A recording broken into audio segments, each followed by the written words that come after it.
तो कुछ रखने के लिए दो कॉपी दो कुछ। अरे मैं लिखा मेरे निकाल लो यार बैठ के।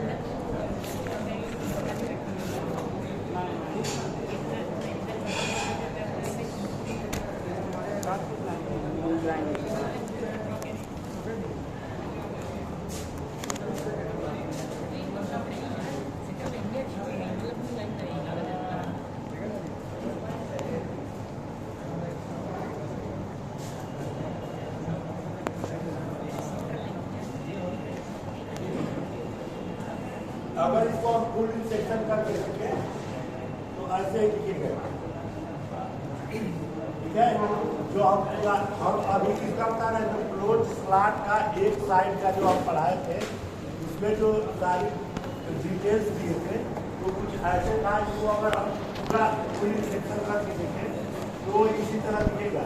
जिसकी डायमेंशनिंग मुझे याद है कि यहाँ से ये डायमेंशनिंग की 12 आर थी तो 12 दूनी के 24, यहाँ पर दे दिया इसी को 25 फाइव, कितना दे दिया है 25 फाइव, ठीक है।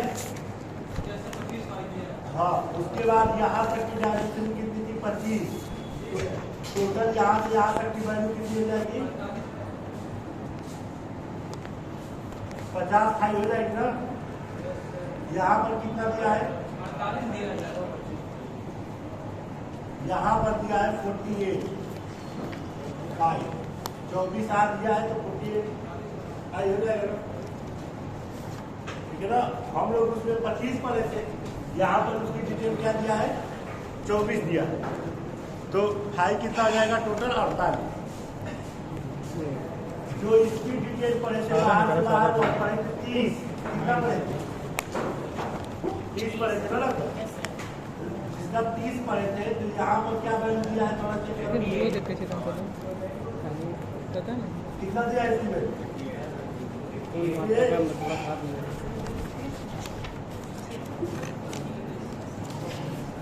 उस दिन 30 था, आज जो है वैल्यू 29 है।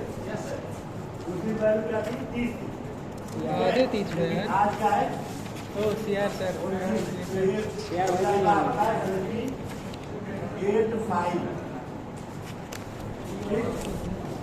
इसकी डिटेल नहीं दिया है, इसकी डिटेल नहीं दिया है यहाँ पर, तो हम इसकी डिटेल लिख लेते हैं। इसकी कितने की वैल्यू याद है किसी को, इसकी वैल्यू कितनी थी 27 थी, 27 के 54 फाइव। कहाँ बैठी है उस दिन जो हम डिटेल पढ़े थे वो वैल्यू हमें याद है 27 थी। कितने रेडियस है, एक बार हम डिवाइड करते हैं इसको, तो 12 था, ठीक है, 15 था, 25 था, 27 था, 30 था, 37 था, 37 आज यही थे ना, याद है सबको हमको अभी तक क्या कितनी वैल्यू थी 12, 15, 25, 27, 30, 37, 37 कितने सर्कल लगाए थे। हम ये भी बताए थे कि कहाँ का वो डायमेंशनिंग है, यहाँ पर चेंज है, देखो 12 की जगह 12.5 कर दिया है, 12.5 की जगह यहाँ 25 की जगह 24 कर दिया उसने, और 30 की जगह 29 कर दिया, ठीक है।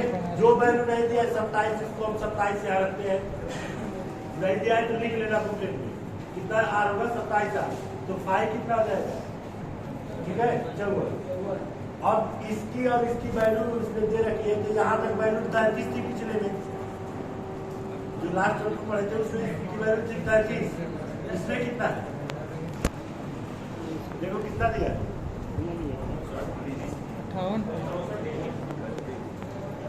32 दिया है, लेकिन यहाँ 32 से 64 फाइन कितना वैल्यू हो जाएगी 64 फाइन 564। और इंद वाले का थोड़ा बताओ तो ये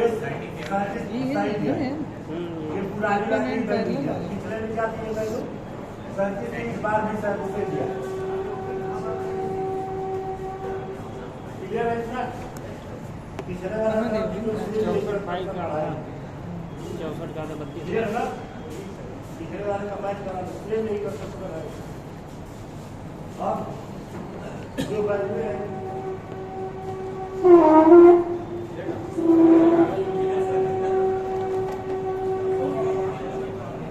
वाह वाह मेरे को देखो यार क्या दिमाग है तेरा। को रखो इसमें क्या रखें? बोले कहाँ भी रखो पीछे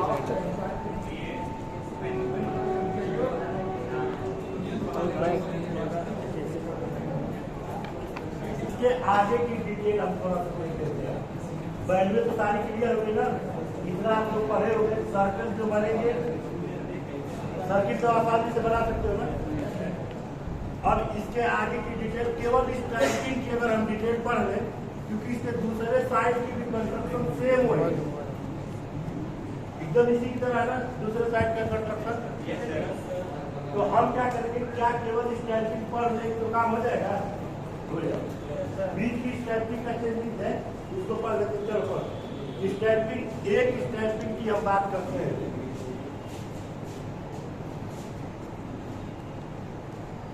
ठीक, बीच में 15 पाई क्या है? बीच की वैल्यू कितना दिया है? 15 पाई। देखो दिया है। हाँ आ जाओ। पाई 15 एक प्लेट है, इसमें बीचों बीच हम पाई का, अरे इस पाई का क्या कर दें, इस पाई की कटिंग कर दें बीचों बीच। और कॉर्नर पर क्या करें, कॉर्नर पर वही स्लॉट वाली स्लॉट बनाने का। इसमें आप देखते हैं कि जो हमारे स्लॉट है वो टेपर है कि रेक्टेंगल है। एक चीज का ध्यान देना कि स्लॉट टेपर है कि रेक्टेंगल है। इसमें जो स्लॉट की डिटेल है वो रेक्टेंगुलर है। तो रेक्टेंगुलर बनाने का सबसे आसान तरीका, देखो एक जो पत्ती इतने डायमेंशन की रहती है जिसमें स्लॉट आपके कटे होते हैं, तो जितने नंबर आप स्लॉट है उसकी सतह स्लॉट प्राइस पता कर लो। उसके बाद सारे क्या निकाल लो, सेंटर निकाल लो सबके, ठीक है ना। जितने स्लॉट काटने हैं सबके क्या निकाल लो, सेंटर निकाल लो। अगर स्लॉट इसमें बनाना तो यहाँ से एक दूरी लेकर आ गए यहाँ तक, ये दूरी लेकर यहाँ तक। उसके बाद इतने में कर्व मिलाते हुए ऐसे बनाते ऊपर की ये लाइन निकालो स्लॉट के, स्लॉट बन गया। इसी तरह दूसरा स्लॉट बनाना है, इसके पैरेलल लाइन आ जाओ और इसके पैरेलल लाइन आ जाओ, निकालो। बनाना काम एकदम सिंपल है। बातें मत करो।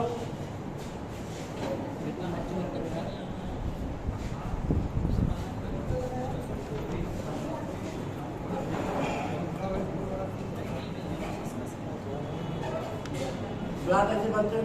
इसी तरह एक हमने बताया था ना कि जो पंच होता है उसकी यही सेम डिजाइन रहती है। जितने स्लॉट बनाने उतने का एक पंच रहता है। यहाँ हम क्या करें, सीधे सीधे को रखे, क्या सीट रखे, एक बार पंच करता है डिजाइन करता निकलता है। तो सीट आगे स्लाइड करते रहती है, पंच करता रहता है, एक डिस्क निकलती रहती है पूरी कटिंग के साथ, ठीक है ना। जैसे जैसे सीट है वो आगे सीट ऐसे बढ़ती रहती है, 25% की ये सेक्शन पूरा कट कर नीचे गिर गया सेम से। इसी तरह पतली पतली ढेर सारी पट्टियां काट देना।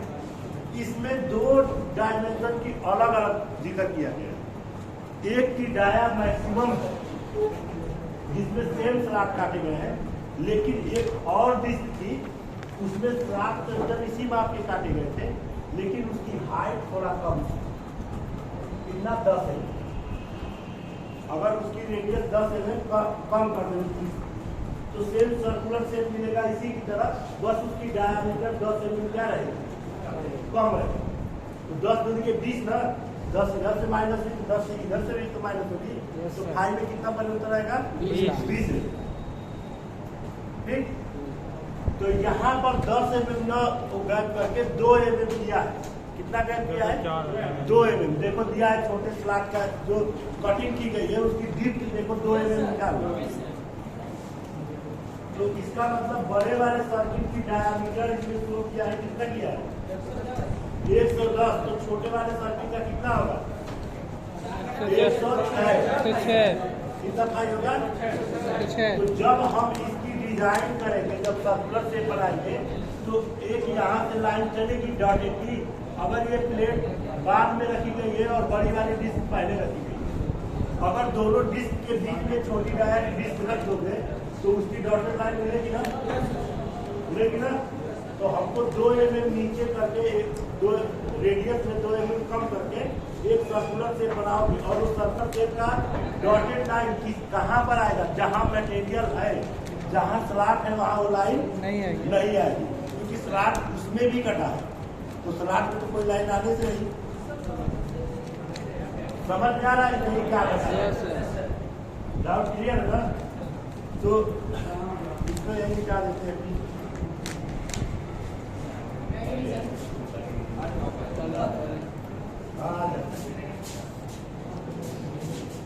इसकी डिटेल हम बनाते हैं। इसी के बाद तुरंत इसका कंस्ट्रक्शन शुरू होगा कैंपिंग का। देखो कैंपिंग का कंस्ट्रक्शन शुरू होगा तो ये आगे कुछ दूर तक जाएगा बड़े डाया का, जिसकी डायमीटर बड़ी है। उसके बाद कुछ दूर तक 2 mm कम का डायमीटर में जाएगा।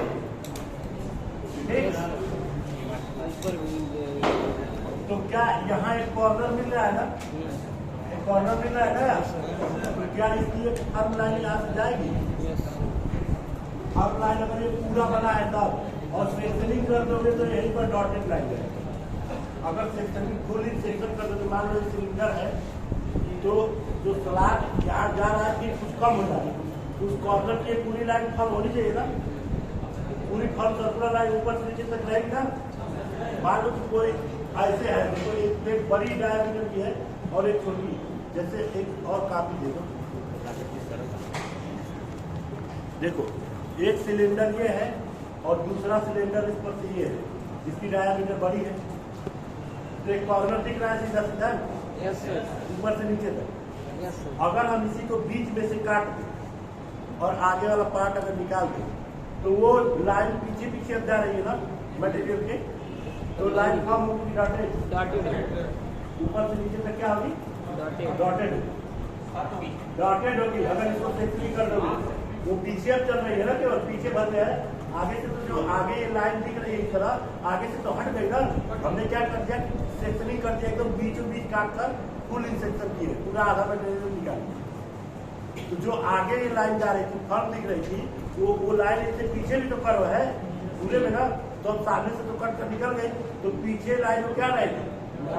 तो ये स्लॉट की लाइन अगर सोचो कि कटा हुआ है, फुल इंसेक्शन हम बना रहे हैं, कटा है तो यहाँ से आप क्या दिखाओगे डॉटेड लाइन दिखा।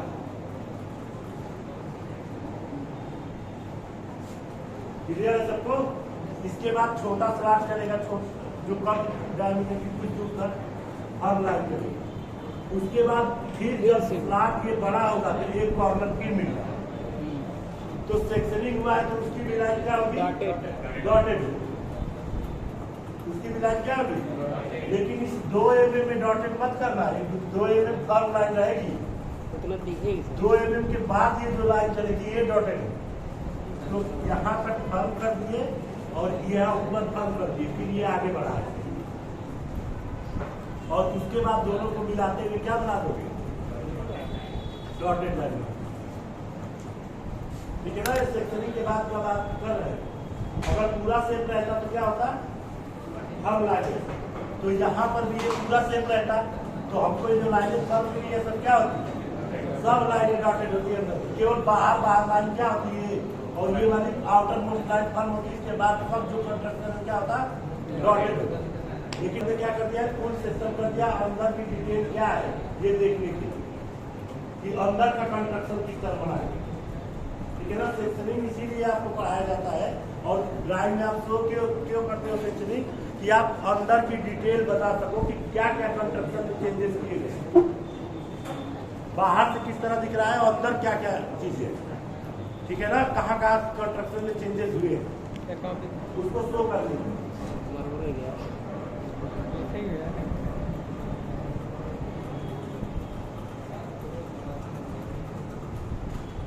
इसको यहाँ तक लेकर आए, खींच कर इसको यहाँ तक लेकर आए, फिर वही से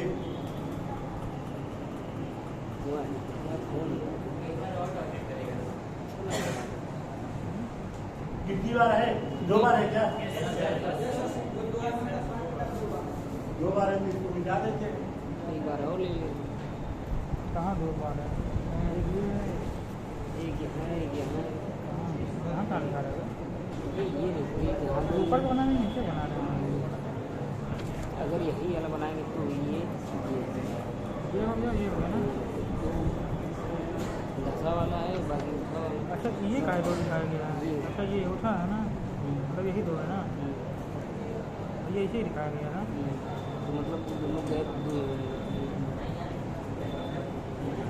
ठीक, इसके आगे की डिटेल बना लेते हैं। सेम यही जो कंस्ट्रक्शन इधर बना है उसी को बस एकदम हूबहू इधर छाप, काम खत्म। तो इधर छापोगे तो यहाँ से पेपर लाइन ऑर्थोग्राफी है, यहाँ से यही वाली पेपर है, लाइन सरल है। मिलेगी, यहाँ पर पूरा उसको बनाना है 10 मिनट में तैयार है ये। 10 मिनट तैयार है। कन्नस नंबर ले लो। लेकिन ये आता है बहुत आगे मजा नहीं है।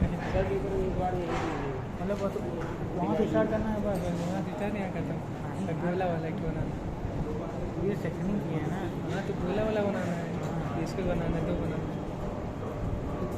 और ये बीच में से एक सेंटर लाइन यहाँ से देते हुए निकल जाओ, बीचों बीच क्या देते हुए निकल जाओ, सेंटर लाइन देते हुए निकल जाओ। इसी सर दोनों ऑर्थोग्राफी हो जाएगी। नीचे बना दिए क्या है? ये ओपन क्लोज और ओपन और क्लोज दोनों एक ही सेंटर लाइन की इच्छा कर देते हैं। बना दिए। ये कंस्ट्रक्शन बनेगा। टाइम ही नहीं है, वही नहीं तैयार हो रहा है। ये बनेगा सिस्टम के बाद सीधे सीधे बना। और एक कंस्ट्रक्शन जो सर्कुलर वाला बनेगा उसको हम बना देते हैं। उसका डिटेल क्या बनेगी? सर अरे बना लेना जी, आसान तो है।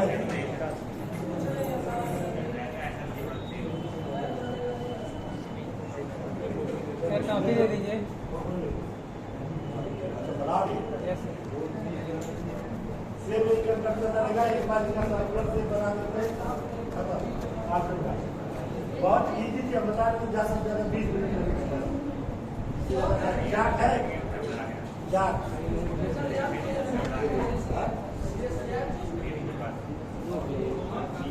हाँ, इसमें छोटी डिटेल कोई नहीं। जो क्लोज स्लॉट का जो कंस्ट्रक्शन है आर्योग्राफी, हमने आरबीटी बनाकर रख ली है अपने पास कंप्लीट, वो मैंने खुद बनाई। उसकी पीडीएफ हम आप लोगों को सेंड कर देंगे, डिटेल आप लोग देख लीजिएगा, पूरी डायरेक्शन के साथ हमने बनाया।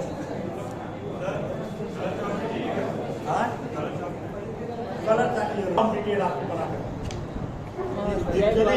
एग्जाम में बनाना कैसे सभी कौन इतना बनाए। मेरा आधा घंटा लॉस हुआ था उस ऑर्थोग्राफी को बनाने में। ऐसी कोई ऑर्थोग्राफी नहीं थी जब मैं ड्राइंग करता था अपने टाइम पर, ऐसी कोई ऑर्थोग्राफी नहीं थी जो 45 मिनट से ज़्यादा मेरा टाइम। ये रिकॉर्ड ऐसी कोई ज़्यादा से ज़्यादा 45-50 मिनट तक जाते जाते इनको कंप्लीट करेंगे, समझ आया ना।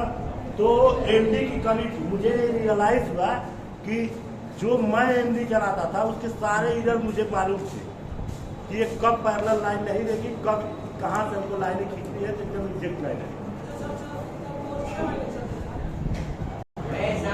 देखो यहाँ ईरर देखो क्या है, ईरर हम आपको बता रहे हैं। कभी अगर पेंसिल लगा कर खींचोगे तो 0 से पहले थोड़ा सा इधर से लाइन निकलेगी। यस सर, समझ में आया ना, ये सबसे बड़ी ईरर होती है।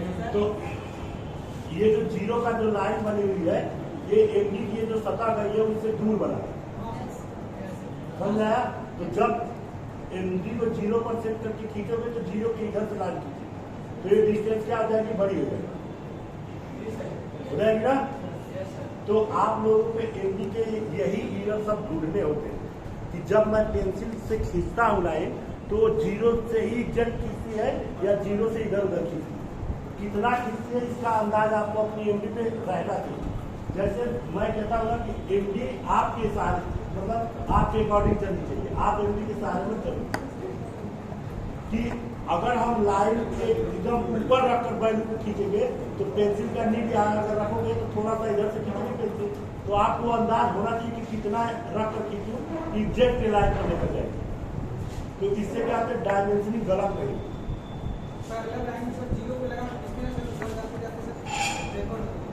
तो उसको हम बताएं, आर्थोग्राफी कभी भी आप करो तो कहाँ करो, सीट में हमेशा जहाँ एमडी लगाए उसको दूर करने की कोशिश करना। आर्थोग्राफी जब भी दूर एमडी चलती है हमेशा पैरेलल चलती है। आप लोग देखे हो ईरन कब देती है कि ईरन मान लो एमडी आप लोगों ने यहाँ लगाया पेज पर, और जितनी इसकी करीब वैल्यू कोई बनाओगे उतने ज्यादा ईरन देगी। अगर एमडी सही है जितना इससे दूर रखोगे एमडी को उतने ये पैरेलल बढ़िया चलेगा। तो आर्थोग्राफी बनाते समय इस बात का ध्यान देना कि सीट हमको कहाँ लगाना है, एमडी कहाँ हम फंसे, उसके अकॉर्डिंग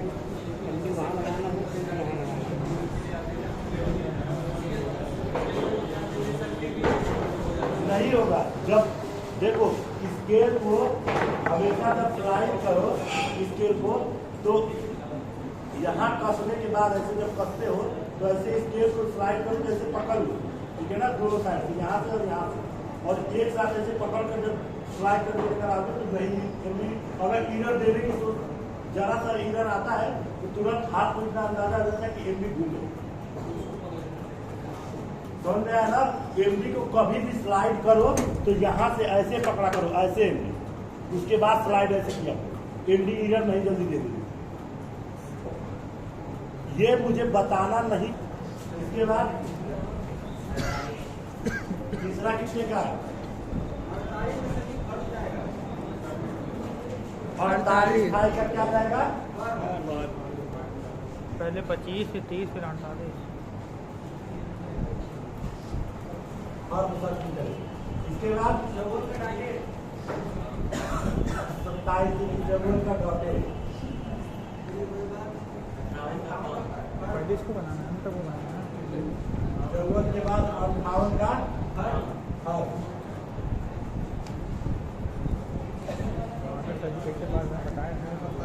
इसके बाद मैं बताया वही पढ़ लिए थे और लगा कर लिया था एक बार। इसके बाद 74 का फॉर्म, वही ऑटोग्राफी है, तो देखा 74 का फॉर्म लेकिन नहीं लगता पता नहीं।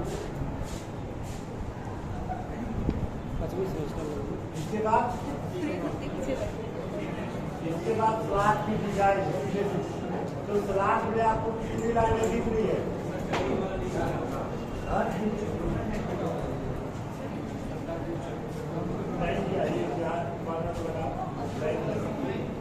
16 स्लॉट्स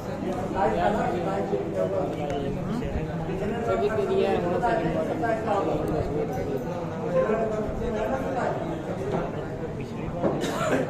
इसके बाद सलाद की डिजाइन के लिए सबसे पहले बड़ा सर्कल, एकदम हल्की लाइन, ठीक है ना? बड़ा सर्कल एक बनाओगे, हल्की लाइन 110 का, कितने का बनाओगे? 110। इसके बाद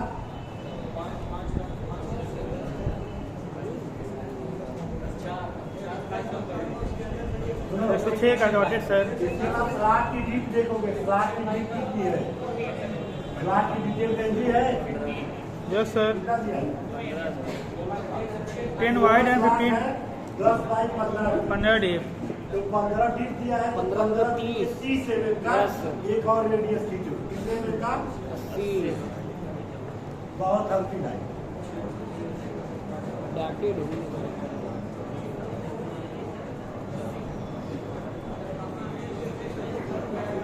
अरे 30 कम करके, बड़े वाले से 30 कम करके खींचो। वो बाद में बनाओगे, जब प्लाट बना लो कितना 80 फाई का जाएगा ना सर? वही डॉटेड रहेगी ना? ठीक है, तो उसको छोड़ दो। दो डॉट खींचोगे कौन कौन? 110 के और दूसरा कितने का?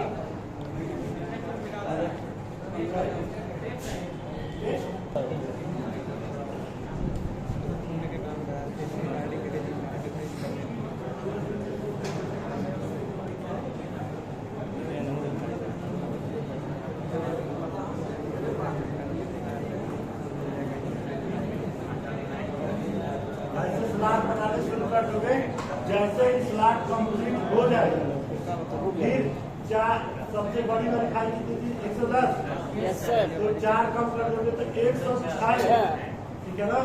106 खाई का उसके आगे का रेडियस बनाकर और डॉटेड लाइन बनाना शुरू कर सकते। यहाँ से डॉटेड लाइन करना कहा, केवल आयरन मटेरियल में डॉटेड लाइन होगी, स्लॉट में नहीं।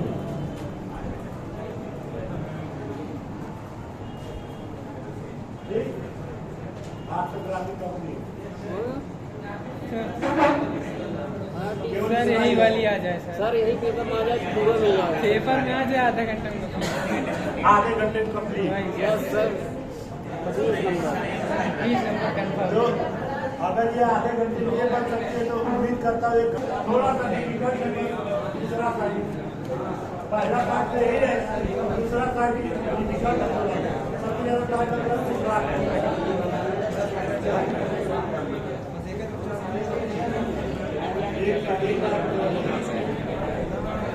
कंप्लीट हो गया ना सर यही पेपर में लड़के।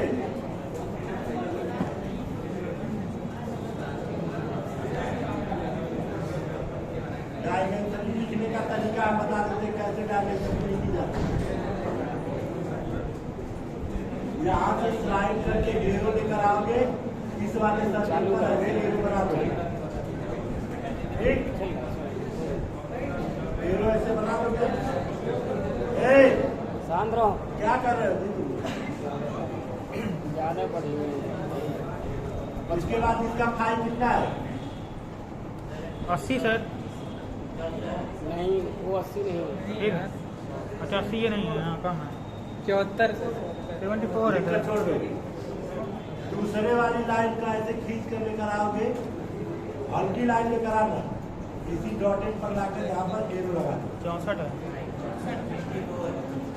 564 164 ही है ना। उसके बाद चार एरो लेकर आओगे, लाइन करके इस वाली सर्किल पर लाकर ऐसे छोड़ो। कितना हुआ वैल्यू इसकी? कितनी है? 58 सर। 58। ये जरूरी है। कायदे से नंबर लिखना ड्राइंग के लैंग्वेज में थोड़ा ऐसे रहे कि 5 इस तरह डिजाइन में ऐसे लिखते हो, ऐसे लिखते तो फिर एग्जामिनर समझा देगा। 5 का मतलब 5 अगर ड्राइंग में इस तरह लिखा जाता है ऐसे, तो ऐसे ही होना चाहिए। 5 इस तरह लिखा जा रहा है तो इसी तरह होना चाहिए। समझ में आया ना? Yes sir. नंबरिंग और नाम कोशिश करना ड्राइंग की तरह लिखे। अगर 4 लिखना है तो आप चाहे जैसे लिखते हो, लेकिन 4 ऐसे ही लिखना है ड्राइंग के लैंग्वेज में। समझ में आया ना? पढ़ा दीजिए। हाँ, गलत नहीं होना चाहिए, ये ध्यान देना। जो जैसे दिया है उसी तरह लिखना नंबरिंग। इधर उधर लिखोगे तो फिर एग्जामिनर समझा देगा। पूरा नाम तक बता दीजिए सर। अरे यार नंबर भूल गए हो क्या? Yes sir. सर दो कैसे बनाओगे? इंग्लिश वाला सर। ये तो बहुत माने तो नंबर yes. तो ऐसे बनता है ना। तो जो जैसे ड्राइंग में नंबर बनते हैं, पेंसिल से कोशिश करना फ्री हैंड वैसे ही नंबर बनाए। अपने मन से स्टाइल मत वहाँ मारना, नहीं तो एग्जामिनर समझाए कि स्टाइल में नंबर लिखने का मतलब क्या होता है। और जब वैल्यू फाई और आर में लिखी जाती है तो एक बात का हमेशा ध्यान देना कि आर हमेशा नंबर के पीछे और फाई हमेशा नंबर के आगे लिखा जाता है। पता था कि नहीं? बार बताए थे। डायमेंशनिंग करते समय अगर तुम आर दिखा रहे हो कहीं रेडियस, तो आर के बाद और 2 के बाद आर कैसे लिखोगे? ऐसे करके और आर यहाँ लिखना है, ठीक है ना? इस तरह से आर लिखना जो ड्राइंग में लिखा जाता है। अरे छोटा जितना तुम कहो उतना हम छोटा आर लिखते हैं। स्मॉल आर नहीं लिखा जाता। इस ड्राइंग में कभी भी स्मॉल लेटरों का यूज कहीं मत करना। जब भी करना कैपिटल लेटर, ठीक है ना? ड्राइंग में स्मॉल लेटरों का यूज नहीं किया जाता है, ये बात याद रखना। अगर आर्मेचर आप लिख रहे हो तो बाकायदे 10 mm की हाइट में ठीक है ना, 2 लाइनें एकदम भक्ति खींच देगा। नीचे उसका नाम लिखोगे ना, आर्मेचर है क्या है, तो उसका अगर नाम लिखोगे ना 2 पॉइंट स्टार्टर में लिखना है तो 7 mm की हाइट या 10 mm की हाइट लेकर आर्मेचर लिख रहे हैं तो बकायदे एकदम ड्राइव के हिसाब से ये आधे से थोड़ा सा नीचे, ठीक है ना। आर लिखोगे तो आर इस तरह बनाओगे, यहाँ से थोड़ा सा स्ट्रेट लेकर जाते हैं, नीचे से स्ट्रेट लेकर जाते हैं, उसके बाद कर्व करते हैं और आर यहाँ से ये एम बनाते हैं। तो एम कैसे बनाते हैं, सभी से नीचे और लेते हैं बस से बस नीचे लेकर आकर इसको एम ऐसे बनाते हैं, वाह ठीक है पढ़े ना? तो सर ये पढ़ाए पढ़े हो ए बनाओगे फिर 20 से और नीचे इसमें भी मिड से थोड़ा सा नीचे टी बनाओगे तो देखो ए के बाद टी अगर इससे गैप छोड़कर बनाओगे तो ज्यादा गैप हो जाएगा। तो टी और ए जब एक साथ हम बनाते हैं तो टी को इधर स्लाइड करके थोड़ा बनाते हैं, गैपिंग न समझ में आए कि गैप हो रहा है 2 लेटरों के बीच में, तो टी को आप इधर से ले लोगे, ठीक है ना। यू बनाओगे तो यहीं से कर्व लेते हैं, आर स्ट्रेट लाइन उसके बाद कर्व और फिर जहां तक स्ट्रेट लाइन है वहीं से आर। ई बनाओगे इसी के बीच में छोटी लाइन इधर की पूछ बीच रही में, ना फ्री हैंड ठीक है ना। ऐसे आर्मेचर लिखना ट्राई करें जैसे हम लिखे हैं, आर्मेचर की तरह लिखा बस नजर आना चाहिए, नहीं तो लिख देना ऐसे अपने मन से, ठीक है ना। यही से शुरू करना, डिजाइनिंग ठीक है। करने ARMATUR आर्मेचर तो ठीक ज्यादा हिसाब से नंबर दे देगा।